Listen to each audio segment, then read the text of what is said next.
76주기가 되는 광복절 주일 감사예배로 드리는 날입니다. 노벨 문학상을 수상했던 펄복이라고 하는 분이 오늘을 이해하고 싶다면 어제를 살펴보라 라는 유명한 말을 했는데요, 요한복음 20장 30절로 31절의 말씀을 가지고 구원받은 사람에게 나타나는, 성도들에게 나타나는 증거라는 제목으로 말씀의 은혜를 나누려고 합니다. 감리교 교인이라면 잊지 말아야 할 권사님 한 분의 이야기가 있거든요. 동해 삼척 지방의 천곡 감리교회를 개척하신 우리 최인규 권사님 이야기입니다. 신사참배를 거부하시다가 대전 형무에서 순교당하신 권사님이신데, 권사님은 개척한 천곡 감리교회에서 설교를 어떻게 하셨냐면, 인류의 생사화복을 주관하는 분은 하나님이시다. 다른 신은 경배의 대상이 될 수가 없다. 성경의 십계명에도 내 앞에 하나님 외에 다른 신을 두지 말라고 명령하신 것이 있지 않느냐? 그러니 성도들아, 우상을 섬길 수 없고 또 일본의 신을 참배할 수 없다. 신사 참배를 거부하게 됩니다. 그런 일본 사람들이 가만둘 리가 없었죠. 마침내 1940년 5월에 신사 참배를 거부하고 천황을 모독했다는 이유로 구속 기소되었습니다. 어찌 보면 당연한 일일 거라 생각도 됩니다. 서슬펄은 일제치하 상황 가운데 그런 설교를 했으니 가만둘 리가 없겠죠. 권사님은 그때부터 고문을 당하기 시작하고 매를 맞고 부끄러움을 당할 수밖에 없는 연약함 가운데 있었음에도 불구하고 흔들리지 않고 신앙을 지키시다가 대전 형무소에서 순교하시게 됩니다. 한 번은 그 권사님을 욕보이려고 일본 순사가 다른 사람들에게 본보기로 삼으려고 냄새나는 똥통을 등에 짊어지고 삼척 시내를 돌아다니게 했다는 것입니다. 뒤따라오던 일본 순사가 채찍을 들고 뭐라고 외치라고 말했냐면, 나는 신사참배를 거부한 최인규요, 나는 예수 믿는 사람 권사 최인규요 하고 길거리에 똥통을 쥐고 지나다니라고 하게 했다는 거예요. 그러면 뒤따라오는 순사가 채찍으로 예수 믿는 권사님 최인규 권사님을 때렸다는 것이죠. 권사님은 그 순간에도 나 같은 죄인이 예수님의 고난에 참여할 수 있는 기회를 주셨다고 눈물을 흘리면서 그 고난의 길을 걸어가셨답니다. 결국 일로 어떤 일이 일어났냐면, 진짜 예수 믿는 진실한 신앙인이 나타났다. 오히려 그 일로 인해서 동해 삼척지방에 추앙받는 권사님이 되셨다는 거죠. 일본 경찰들이 당혹해하기는 마찬가지였습니다. 그때 친구 한 분이 찾아오는데, 차북성이라고 하는 친구가 온몸이 고문으로 인하여 만신창이가 된 것을 보고 그를 건져낼 목적으로 경찰서장에게 찾아가서 이렇게 말을 합니다. 원래 최인규 저 친구는 정신병자였습니다. 예수 믿고 나서 고침을 받았는데 아무리 생각해도 저 친구 정신병이 도진 것 같으니 제가 친구로서 잘 설명하겠습니다. 이를 석방시켜 주십시오. 그 이야기를 다 듣고 있던 일본 경찰 순사가 그 차국성이라고 하는 친구에게 이렇게 말했답니다. 정신 차리시오. 당신이 정신병자요. 예수를 믿으려면 최인규 저 사람같이 예수를 믿으시오. 따끔한 일침을 했다는 것이죠. 같은 형무소에 수감되어 있었던 이진구 목사님은 고성교회를 담임하시다가 신사참배를 거부하고 천황을 비난하는 설교로 똑같이 감옥에 투옥되었는데, 권사님이 너무나도 고통을 많이 받으시고 건강이 악화되시니까 어느 날 이렇게 말씀했답니다. 권사님, 앞으로는 신사참배 안 하시겠다고 그냥 딱 한 번만 부인하시고 그냥 옥에서 나가세요.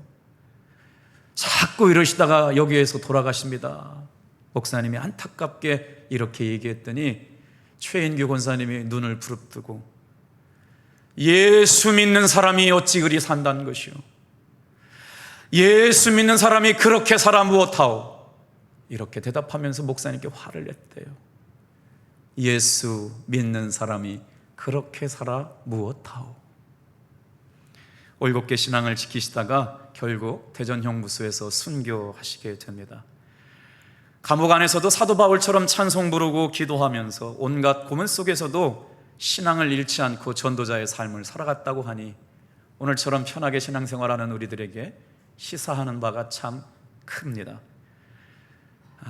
8월 15일을 기점으로 독립 순교자 기념 감사 예배를 동부연회 주관으로 드리는데, 그 권사님의 유해가 동해 삼척지방의 천국감리교회 교회 앞마당에 모셔져 있습니다. 오늘 말씀을 묵상하면서 사도 요한은 요한복음 20장 30절부터 31절의 말씀에 성경을 기록하고 있는 목적에 대해서 분명하게 말하고 있거든요. 그 이름으로 생명을 얻어 부끄러움이 없이 하나님께 영광된 삶을 살아가는 사람들, 그들에게는 무언가 특별한 것이 있었습니다. 그들에게는 무언가 분명한 삶의 증거가 있었습니다. 오늘을 살아가는 사랑하는 성도 여러분, 이런 신앙의 선조들의 신앙 고백이 오늘 예배하는 저와 여러분의 삶에 오롯이 고백되어지기를 축복합니다. 오늘 본문의 말씀을 우리 한번 31절 말씀, 이런 고백을 담아서 31절 같이 한번 한 목소리로 읽겠습니다. 시작. 오직 이것을 기록함은 너희로 예수께서 하나님의 아들 그리스도이심을 믿게 하려 하며 또 너희로 믿고 그 이름을 힘입어 생명을 얻게 하려 함이니라. 예수를 믿음으로 말미암아 증거를 간직하고 산다는 것이 뭐가 중요할까요? 신앙생활하는 사람들, 여러분의 믿음의 태도를 보면 알 수 있습니다. 예수님의 구원의 확신, 내가 구원받은 사람이라고 하는 믿음의 증거, 뚜렷하게 간직하고 살아가면서 신앙생활하는 사람과 구원의 확신도 없고 믿음의 고백도 없이 교회를 다니는 사람과는 차원이 다르죠. 오늘 이 시간 사랑하는 성도 여러분, 귀하게 예배드리는 이 시간을 통해서 생생한 간증, 누가 뭐라고 해도 부인할 수 없는 생생한 증거가 저와 여러분들의 믿음의 고백으로 들려지는 시간 되기를 축복합니다. 오늘을 살아가는 현대 그리스도인들에게 이런 증거를 갖고 산다는 것 얼마나 중요할까요? 그래서 사도 요한은 오늘 본문의 말씀을 통해서 성도들이 예수를 믿는 분명한 목적과 이유에 대해서 기록하고 있습니다. 뭐를 요구하고 있는 걸까요? 예수님은 구원자이십니다. 예수님은 생명입니다. 예수님을 믿음으로 말미암아 오늘 그 생명을 누리고 살라고 말씀하고 있는 것이죠. 그렇기 때문에 예수님의 생명을 간직한 채 살아가는 사람들에는 분명한 증거가 없을 수가 없어요. 어떻게 하면 우리들의 삶에도 그런 은혜를 누리고 살아갈 수 있을까? 이런 관점으로 말씀을 준비했습니다. 자, 먼저 세 가지를 먼저 생각할 텐데, 예수를 믿음으로 말미암아 우리의 삶에는 어떻게 변화가 일어나느냐? 다 같이 한번 따라해 볼까요? 구원받은 사람들 안에는 성령님이 이미 와 계신다. 오늘 이 시간 예배를 드리는 저와 여러분들이 이렇게 예배의 시간 나와서 예수의 이름으로 예배를 드린다라고 하는 것이 하나님의 은혜가 아니고서는 불가능하다는 것이죠. 그래서 예수님께서 이 땅에 오셔서 우리의 죄 짐을 짊어지고 십자가에 죽으셨다라고 하는 것, 그 일로 인해서 어떤 일이 일어났어요? 죽은 자들 가운데서 예수님은 부활하셨고 승천하셔서 하나님 우편에 앉아 계시다는 걸 믿게 되었고, 그 은혜로 말미암아 부활 승천하신 예수님께서는 보혜사 성령을 보내주셔서 그 성령님으로 말미암아 오늘 저와 여러분과 동행하며 살게 하신 줄로 믿습니다. 자, 고린도후서 13장 15절 말씀을 같이 한번 읽어보겠습니다. 시작. 너희는 믿음 안에 있는가? 너희 자신을 시험하고 너희 자신을 확증하라. 예수 그리스도께서 너희 안에 계신 줄을 너희가 스스로 알지 못하느냐? 그렇지 않으면 너희는 버림받은 자니라. 얼마나 무서운 말씀이에요. 구원받은 은혜를 스스로 증거하지 못하고 확증하지 못하면 예수께 버림받은 사람이요 하나님께로 버림받았다. 얼마나 두렵고 무서운 말씀입니까? 오늘 이 시간, 그렇다면 우리는 이 말씀을 들으면서 그렇게 뚜렷하게 확신을 가지고 내가 예수 믿는 사람입니다, 내가 우상숭배를 거부하고 신사참배를 거부한 권사 최인규입니다 라고 고백했던 신앙의 선조들처럼 답동교회에서 신앙생활하는 귀한 성들의 삶에 이런 은혜가 있기를 축복합니다. 자, 그렇다면 문제는 우리 안에 성령이 계신 것을 어떻게 경험하고 살고 고백하며 살 수 있다는 말일까요? 느낌이나 영적 체험을 우리 감리교회가 굉장히 중요하는데, 사실 영적인 체험, 어떤 영적인 느낌보다 더 중요한 것이 하나님의 말씀을 통해서 구원의 확신을 가져야 흔들림이 없게 될 줄로 믿습니다. 신비 체험도 중요하지만 여러분, 정말 중요한 것은 하나님의 말씀을 통해서 구원의 확신을 고백하며 간직하는 신앙이 중요하다는 것이죠. 오늘 이 시간 성령의 말씀대로 가르쳐 주신 진리의 말씀을 듣고 깨달아서 저와 여러분들이 누가 뭐라고 해도 하나님의 구원받은 성도로서의 간증이 고백되어지기를 소망해 봅니다. 성령 하나님께서 내주 안에 계시는 은혜를 말씀으로 계시해 주셨어요. 분명하게 구체적으로 설명해 주셨어요. 오늘 그 몇 가지 말씀을 같이 읽고 구원받은 사람들에게서 나타나는 뚜렷하고 생생한 간증을 사모하시는 귀한 성도님들 되기를 원하시는 분은 우리 할렐루야 할 때 크면하게 아멘 해주시면 감사하겠어요. 할렐루야. 그렇게 믿음의 고백을 가지고 한번 말씀을 따라오시길 바랍니다. 지금 이 사진을 보여드리면 여러분 헷갈리기 시작하실 거예요. 리차드 마우라고 하는 사람이 책을 썼는데 무슨 책을 썼냐면 무례한 기독교라고 하는 책을 썼어요. 그리고 나서 붙여진 제목이 뭐냐면 종교 다원주의 시대를 살아가는 사람들에게 있어서 불교, 기독교, 유교, 천주교, 조상 종교가 많잖아요. 이런 시대를 살아가면서 예수 믿는 사람이 어떤 세상 사람들과 소통을 하면서 시민 양식을 가지고 살아가느냐, 아마 중요한 질문이 될 것 같아요. 여러분 이 사진 한번 보시겠어요? 전도하는 분이 전철역에서 민들레 국밥집을 운영하는 스님이 목탁도 치고 불경도 읽으면서 모금함, 불전함을 이렇게 만들어 놨거든요. 그런데 충만한 마음을 가지고 전도하러 나간 분이 왼손에는 십자가를 들고 저렇게 모금함 위에 무릎 꿇고 있는 스님 머리에 안수기도를 하고 있는 모습입니다. 여러분 어떤 생각이 드세요? 당연하다고 생각이 드시나요? 심했다고 생각이 드시나요? 자, 그런 고민이 있다면 리차드 모어의 무례한 기독교라고 하는 책에서 말씀하고 있는 내용들을 살펴보시길 바랍니다. 내가 속한 종교의 모든 것은 다 잘못됐다고 생각하는 것처럼 기독교인들이 독선적이고 백타적인 신앙생활을 한다면 그것은 기독교인들이 취할 취지는 아니다. 취할 태도는 아니다. 자, 그러면 모든 종교는 다 좋다. 뭐로 가도 서울로만 가면 되지. 부처님이면 어떻고 예수님이면 어떠냐. 요즘에는 그래가지고요, 예수님의 이름으로 예수님 믿으면 천국 가고 부처님 믿으면 극락 가니까 주님 아무거나 허락해 주세요. 그런데 그건요 종교가 아닐 수가 있어요. 혼합 종교일 수 있습니다.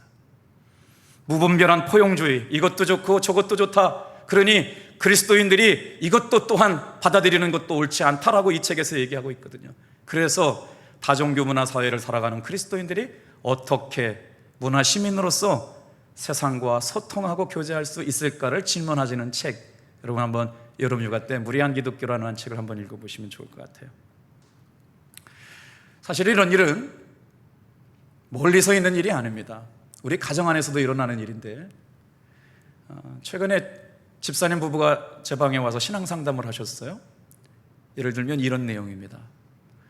어느 순간 여동생이 하나님의 성의 안상홍 증인회라고 하는 곳에 가서 딱 2번 신앙 공부를 배웠대요. 성경 공부를 배웠대요. 2번. 그런데 나는 진리를 발견했습니다. 언니가 믿는 진리가 참 종교인가? 내가 믿는 종교가 참 종교인가? 우리 성경책을 가지고 논해봅시다. 장례 지내는데요, 깜짝 놀랐대요. 아니 도대체 안상홍 증인, 그 사람이 안상홍이 하나님이다, 내가 재림주다, 내가 보혜사다, 내가 구원자다, 내가 창조주다 얘기하는데 그분이 냉면 먹다가 급체해가지고 돌아가셨거든요. 그래서 하나님을 다른 사람을 선택했어야 됐어요. 누굴 선택했게요? 부인 장길자 여사를 어머니 하나님이라고 바꿨습니다. 그래서 하나님의 교회 안상홍 증인회라고 하는 종교는 신흥 종교인데 이런 얘기를 해도 수많은 사람들이 따라가게 되었거든요. 그래서 한 교회 목사님이 안상홍은 교주가 아니요, 냉면 먹다 급체해서 죽은 사람이요 그랬더니 소송을 걸었거든요. 어떻게 됐을까요? 목사님의 설교는 안상홍 씨의 인격을 못 오가지 않았다. 설교하신 목사님의 설교를 인정해 줬어요. 그런데도 수없이 많은 사람들이 그곳에 가서 안상홍이가 하나님이고 어머니 하나님, 그래서 어머니 하나님이 어디에 나오냐면 창세기 1장에 엘로힘 하나님이라고 하는 단어를 해석해요. 근데 천만의 말씀입니다. 여기서 하나님께서 엘로힘이라고 얘기한 것은 성부와 성자와 성령의 모습을 다 갖추고 있는 인격을 예배하는 것이지, 아버지 하나님이냐 어머니 하나님이냐 창조주 하나님을 젠더 성으로 구분하지 않고 있는데 그 구절만 따와가지고 어머니 하나님이 계시지 않느냐 이렇게 얘기하고 있는 거예요. 여러분, 그러면서 그 집사님 부부가 저한테 그래요. 목사님, 이번 일로 깨달은 게 있어요.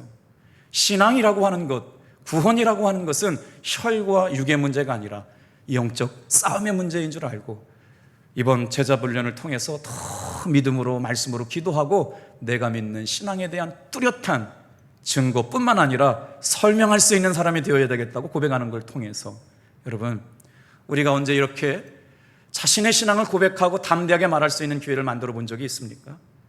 어느 순간 안타깝게도 내가 다니고 있는 교회에서 구원이라고 하고 얘기하는 것이 무엇인지도 모르고 신앙생활은 오래되었지만 힘은 없고 무기력하고 무늬만 그리스도인인 것처럼 살아가는 저와 여러분이 된 것은 아닐까? 그렇게 되지 않기를 사모하는 마음으로 다시 한번 말씀으로 돌아가서 사도 요한이 증거하고 싶었던 이 책을 기록함의 목적, 예수를 믿음으로 말미암아 생명을 얻고 그 생명을 부인하기 할 수 없어서, 거절할 수가 없어서, 전하지 않으면 견딜 수가 없어서 똥통을 쥐고 다니면서도 내가 예수 믿는 사람입니다, 내가 천국교회 최인규 권사요, 일제 치하에서도 신앙을 지켰던 믿음의 선두들의 신앙이 오늘 8.15 76전 기념 주일 감사 예배를 통해서 저와 여러분들의 신앙이 새롭게 되기를 축복합니다.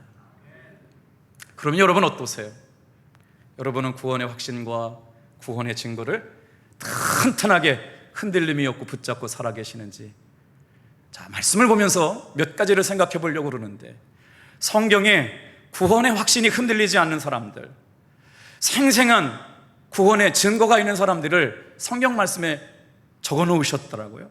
우리는 성경의 말씀을 믿고 진리로 여러분 구원받는 성도가 된 줄로 믿습니까? 성경 안에서 여러분 진리를 발견하시기를 주님의 이름으로 축복합니다. 오늘 이 말씀을 잘 기억하셨다가 성경 들고 세상에 2주 동안 성경 공부한 그 거짓 이단 종교에 빠졌던 사람이 언니가 믿는 하나님이 진리냐, 내가 믿는 진리, 내가 믿는 하나님이 진리냐, 성경 가지고 토론하자.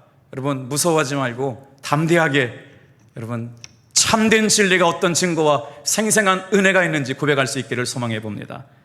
자, 그러면 성경 말씀이 말하시기를 목에 칼이 들어와도 변하지 않는 신앙의 고백을 가지고 살아갔던 사람들은 무엇을 고백했을까요? 첫 번째, 다 같이 한번 따라합시다. 예수를 주라 시인하고 있는가? 여러분에게 묻는 거예요. 내가 예수를 믿음으로 말미암아 구원받은 사람이 확실하다라고 하는 고백은 어디서부터 시작되었냐면 예수님이 나의 주님이십니다 라고 하는 고백부터 시작되었다는 거예요. 오늘 이 자리에 나와 있는 분도 구원의 확신이 흔들릴 때 예수님은 나의 주님이십니다, 예수님은 나의 구원자이십니다 라고 고백하는 그 순간부터가 성령님의 증거, 구원받은 확실한 믿음의 표현이었다는 것이죠. 우리 말씀 같이 한번 여러분의 목소리로 신앙을 고백해 볼까요? 여러분 말씀을 읽다가 믿음이 들어옵니다. 말씀을 따라하다가 신앙이 커지는 것입니다. 같이 한번 읽어볼게요. 시작. 성령으로 아니하고는 누구든지 예수를 주라 할 수 없느니라. 그러니까 예수 그리스도를 구원자로 믿고 그 이름을 믿어 생명을 누리며 살아가는 사람들은 이미 성령께서 우리 안에 계시는데, 성령이 계시니까 뭐라고 고백해요? 예수는 주, 예수는 메시아, 예수는 주, 주님라고 고백하며 살게 하신 은혜가 누구냐? 성령님께서 그렇게 하셨다는 거예요. 오늘 이 말씀을 듣고 있는 사랑하는 성도 여러분, 저와 여러분이 누가 뭐라고 해도 예수님은 나의 주님입니다 고백하며 살 수 있기를 축복합니다.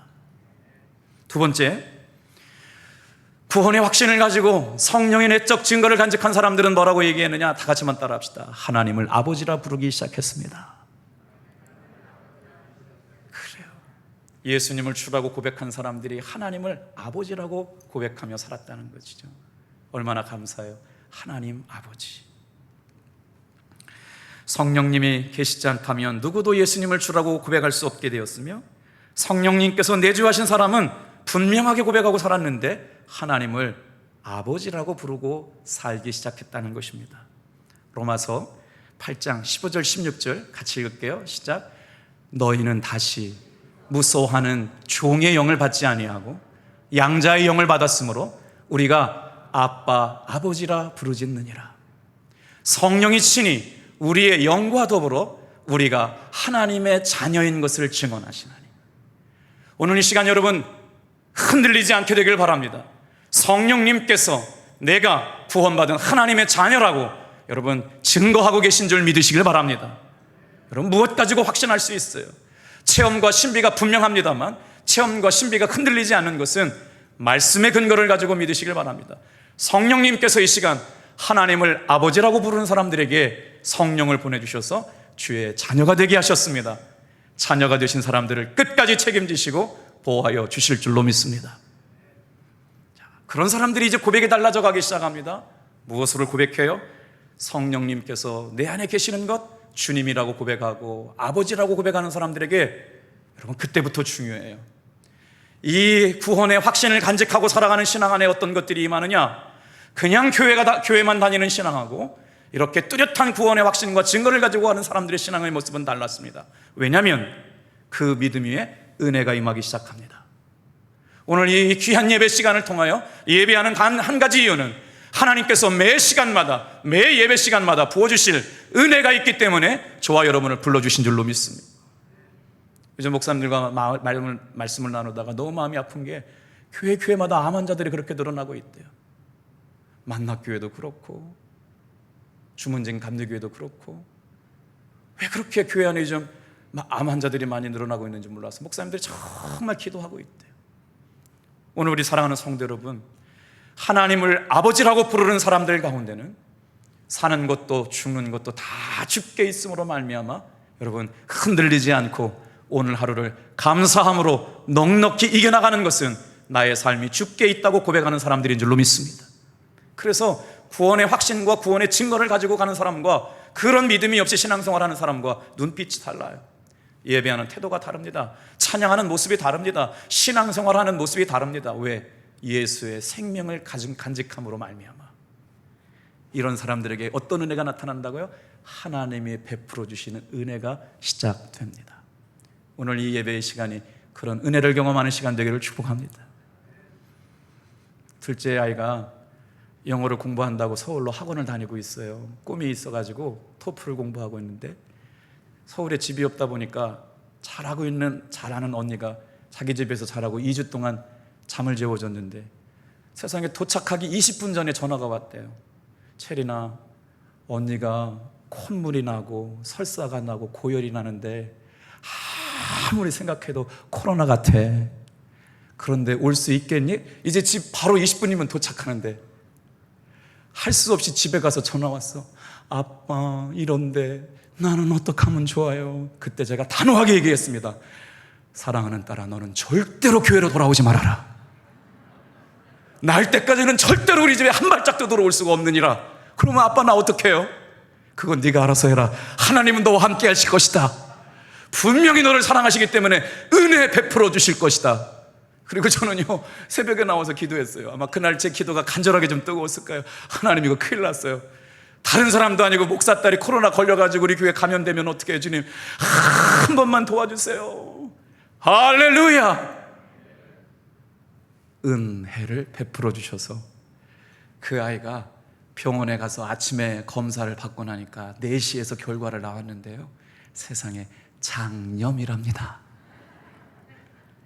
그래서 전화가 왔어요.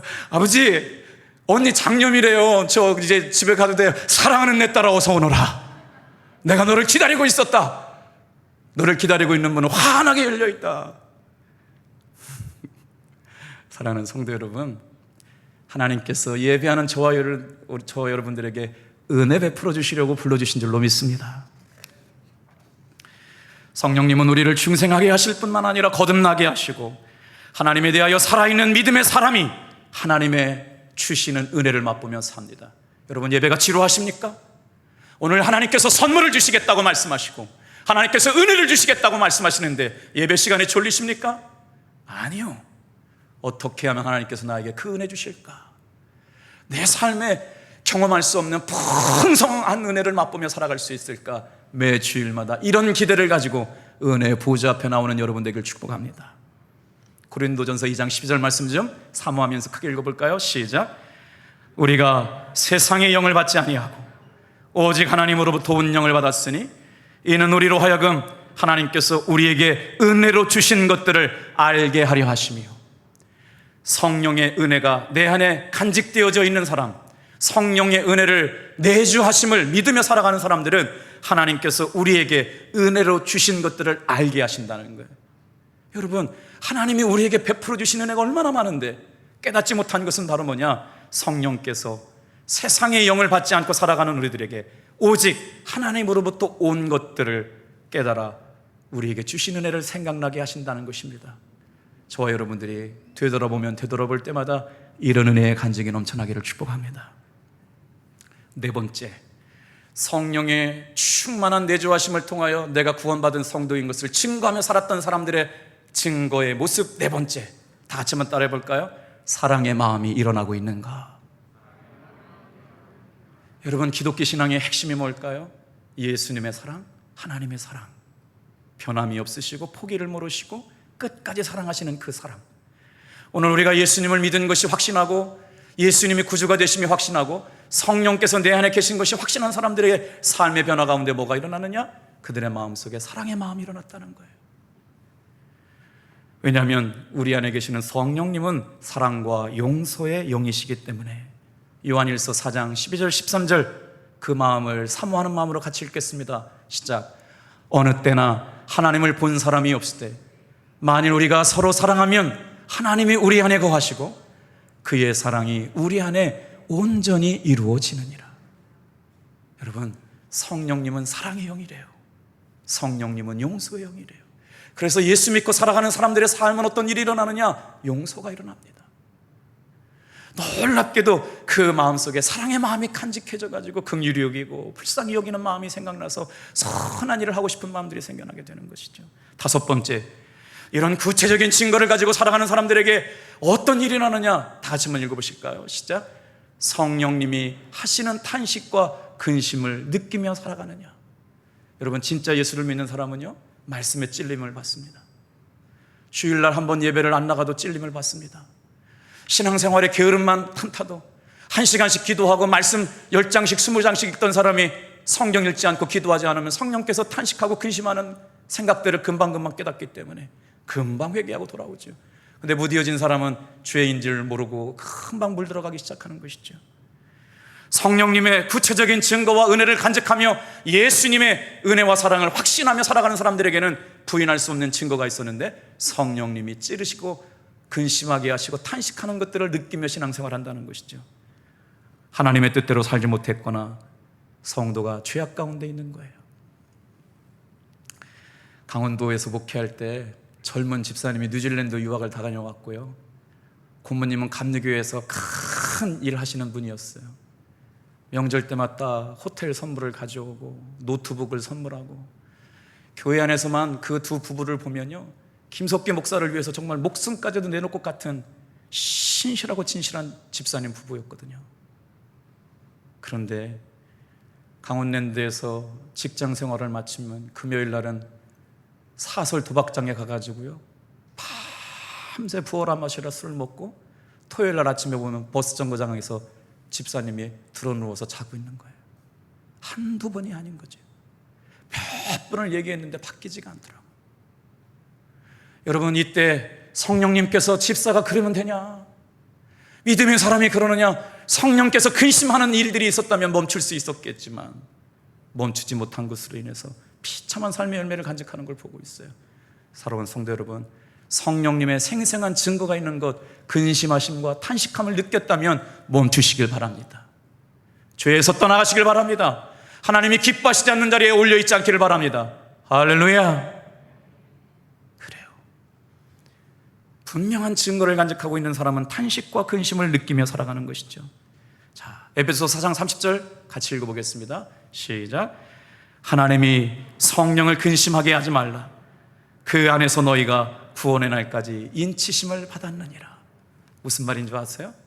지금 예배하는 사랑하는 성도를 한 사람 한 사람마다 하나님께서 도장 찍어 주셨대요.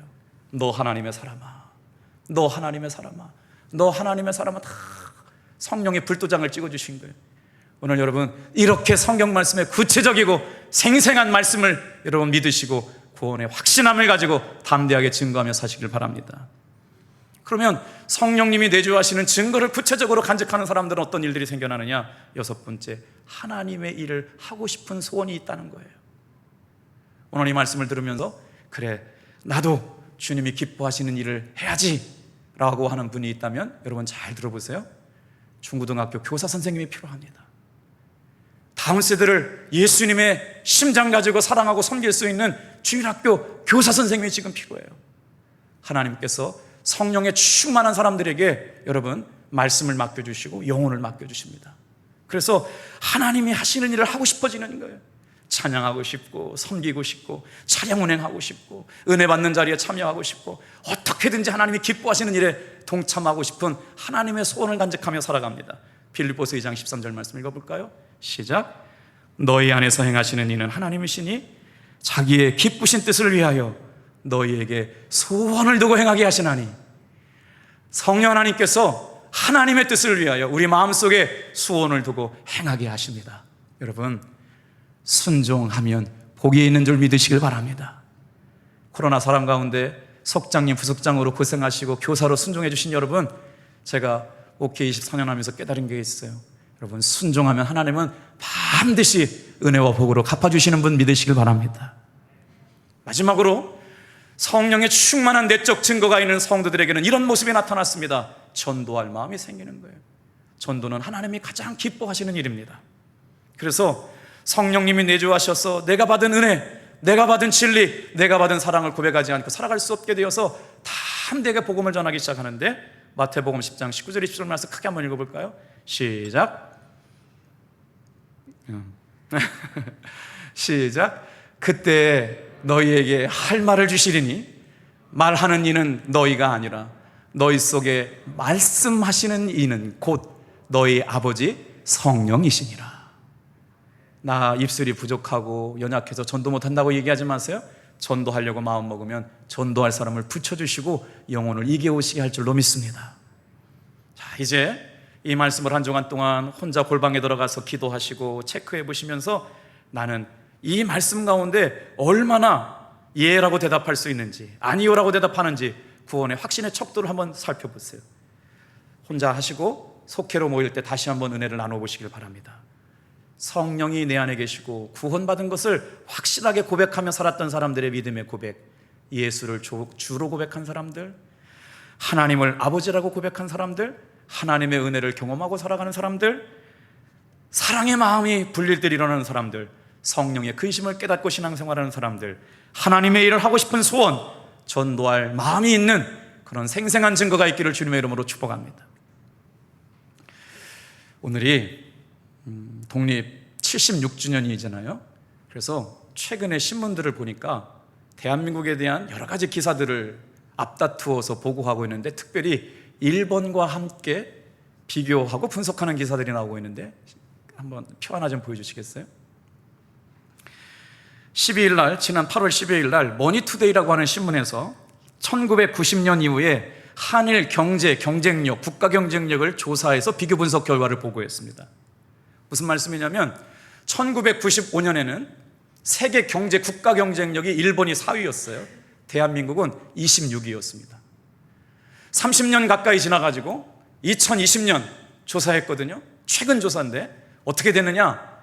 일본은 34위로 추락했어요. 30년이 지나서 대한민국은 11계단을 차이가 나게 되었네요. 24위. 세계 국가 경쟁력 대한민국이 여러분 이렇게 발전했대요. 여러분들 다 기억하시죠? 저도 청소년 시절에 일본에서 온 아이와 워커 뭐 이런 거 뒤에다 꽂고 다니는 거, 펜슬, 샤프 그거 하나 있으면 최고였습니다. 얼마나 일본을 부러워했어요. 그런데 하나님께서 대한민국을 이렇게 복 주셔서 국가 경쟁력에서 일본을 앞지르기 시작했답니다. 이것만이 아니거든요. 또 다른 거 하나 보여드릴게요.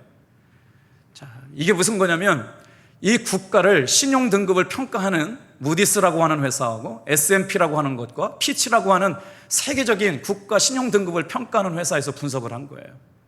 놀랍지 않습니까?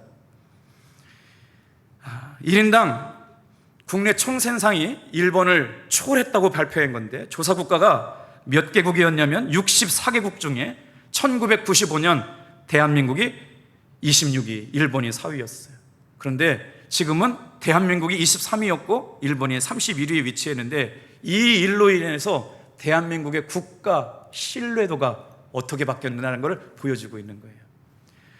자, 일본과 1990년대는 비교할 수가 없었거든요. 그런데 2021년에는 대한민국이 국가 신용등급을 일본을 앞섰다는 얘기입니다. S&P가 그렇고 피치라고 하는 회사가. 무슨 말이냐면 1인당 국내 총생산 GDP가 대한민국이 1990년대 6,610달러였대요. 그런데 지금 2020년대 3만 1,497달러로 3만 달러를 넘어가는 시대가 되었거든요.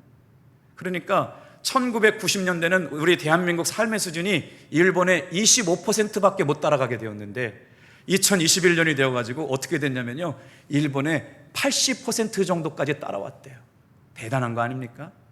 여러분, 그런데 저는 이 말씀을 긍정적으로 보는 건 참 좋은데, 그럼에도 불구하고 얼마나 더 큰 차이가 있느냐, 경제 지표로서는 일본을 이기고 있지만 실제적으로 과학기술이나 기초기술 분야에서는 엄격한 큰 격차를 나타내 보이고 있다고 그래요.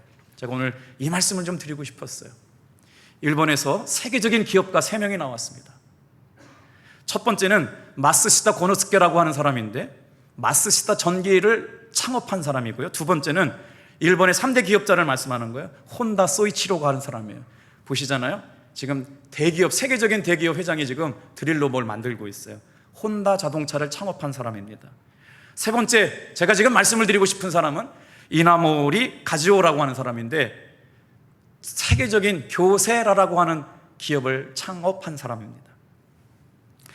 마쓰시다 고노스케는 뭐라고 사업의 본질을 삼았느냐? 사업은 사람이 전부다 라는 말로 일본을 큰 세계적인 기업으로 만들어냈던 사람이고, 혼다 소이치로는 혼다 자동차를 창업한 사람인데 명언을 많이 남겼어요.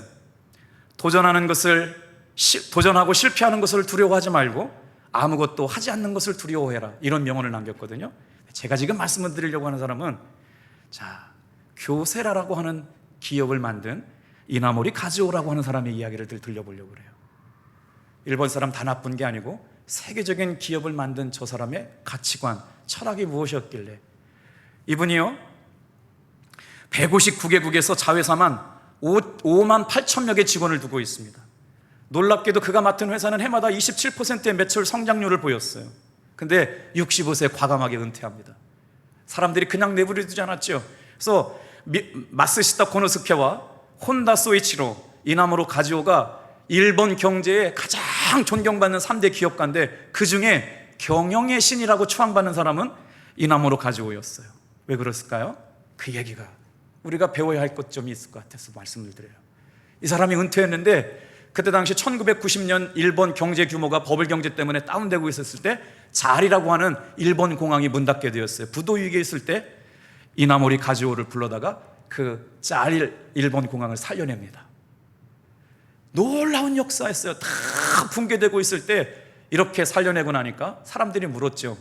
어떻게 회장님은 맡는 회사마다 그런 놀라운 결과를 이뤄내는 것입니까? 라고 할 때 자신의 경영 철학을 이렇게 얘기합니다. 거짓말을 하지 않았습니다. 타인에게 피해 주지 않았습니다. 정직하게 행동했습니다. 욕심 부리지 않았습니다. 자기 것만 생각하지 않았습니다. 라고 대답했대요. 결국 오늘 우리가 자만하지 말고 이렇게 노력하고 준비하는 세계적인 기업가들이 있기 때문에 우리를 통해서도 독립을 이루었지만 앞으로도 기본으로 돌아가서 바르게 우리나라를 아름답고 건강하게 세워가야 될 줄로 믿습니다. 이게 세계적인 기업가들 얘기를 하면 이제 말씀을 정리하면서, 그럼 우리는요, 예수 믿는 사람들이 예수님의 생생한 증거를 간직하고 구원의 확신을 간직한다면 어떻게 살아야 할까요? 말씀을 묵상하다가 사도행전 2장 34절부터 34절이 예수 믿는 사람들의 생생한 증거, 예수님의 사람들이 생생한 복음으로 변화된 삶의 모습이 담겨져 있다는 것을 깨닫게 되었습니다. 오늘 여러분 이 말씀 묵상하고 한 주간도 이 말씀으로 승리하시기를 주님의 이름으로 축복합니다. 한번 한 절씩 하나씩 읽어볼게요. 어떤 역사가 일어나느냐 보세요. 사람마다 두려워하는데. 예수님을 믿는 사람들을 만나는 주변 사람들이 그 사람들을 두려워하기 시작했어요. 왜 그랬을까?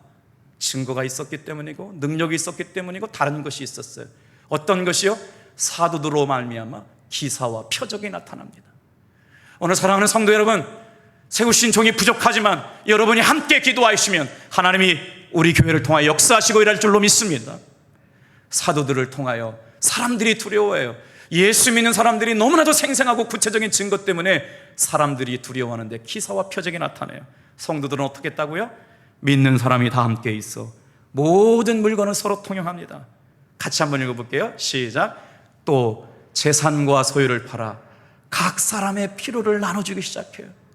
유무상통하기 시작하는 거예요. 시작. 날마다 마음을 같이하여 성전에 모이기를 힘쓰고 집에서는 떡을 떼며 기쁨과 순전한 마음으로 음식을 먹고 하나님을 찬미하며 또 온 백성에게 칭송을 받으니 주께서 구원받는 사람을 날마다 더하게 하시느니라. 이야, 이게 진짜 예수 믿는 사람들의 공동체의 모습이었구나. 예수를 믿음으로 말미암아 생생한 간증을 간직하고 살아가는 사람들이었구나. 어떤 역사가 일어났길래 사람들이 두려워함으로 그들을 바라보았을까? 어떤 일이 일어났을까? 기사와 표적이 많이 나타나요. 예수님의 생명으로 말미암아 생명을 얻는 역사가, 치유하심의 역사가, 고쳐지시는 역사가, 회복되는 역사가 우리 예배 가운데 일어나게 되기를 원합니다. 하나님의 은혜 주심이 경험되어지기 원합니다. 얼마나 예수님의 사랑이 간절했든지 자신들의 재산을 나누어주고 각 사람의 필요를 따라 나누어주기 시작했다는 거예요. 성전에 날마다 모입니다. 은혜 받으니까 교회 오고 싶어지는 거예요. 은혜 받으니까 주일 하고 싶어지는 겁니다. 집에서는 떡을 떼면서 사도의 가르침을 받아서 순전한 마음으로 성도들을 대접하는 일을 기뻐했다는 것이죠. 하나님을 찬양했습니다. 온 백성한테 칭찬받았답니다. 오늘 그리스도인들의 삶의 모습, 지역 사람들, 이웃들에게 칭찬받는 그리스도인들 됩시다. 세상에 누가 뭐라 그래도 생생한 예수의 증거를 간직하는 사랑하는 답동교회 성도 여러분, 사람들이 답동교회 성도만 같아라 라고 얘기할 수 있는 구원의 증거를 고백하는 여러분들 되기를 축복합니다. 기도하겠어요.